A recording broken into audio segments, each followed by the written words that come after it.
Okay, Derek back, and what you're staring at is a screen grab of an online filing thanks to Buffydaddynerf. And I will give you his link in a moment, so I'm not going to steal his thunder for something he did well.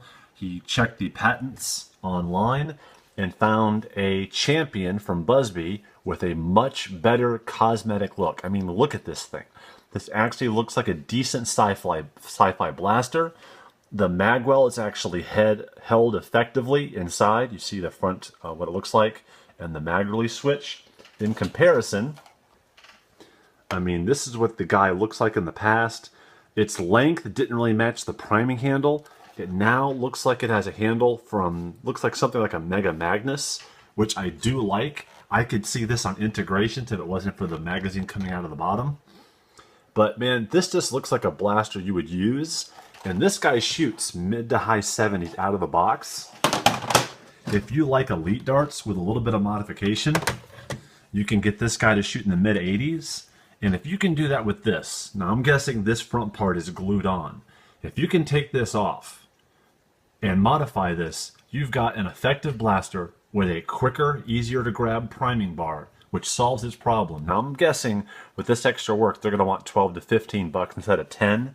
But if they charge something close to this $10, and it's 7 online, probably because they knew this was coming out, this is an effective blaster out of the box. You don't even have to mod it.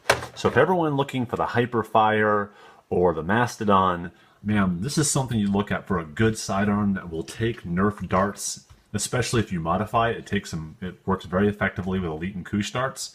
And you can see here how close the dart tooth is to the front on this. And that looks like one of the things they haven't really changed.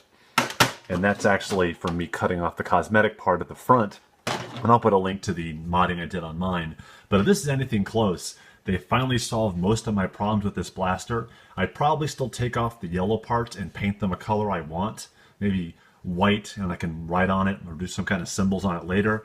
And the greens, I guess it makes it gun safe, but I might paint it orange to match the barrel and the Nerf clips I'll be putting in it. But I like it. A little orange in there, and I can make it look like an elite blaster. And yeah, not bad. Just depends on the price, 10 to 15 bucks. And let me give Buffydaddynerf his credit. He had updates, trademarks, and patents, and he showed this off. I'll put the link below to give him credit. But I just wanted to compare my mod to the work he found in the patent online. Can't wait to pick one of these up. If they're cheap enough, I may pick up a couple for competition. The ones I run. And here's some other stuff on his website that much less with what I mod, so I won't go too much into it. Okay, guys. Talk to you later.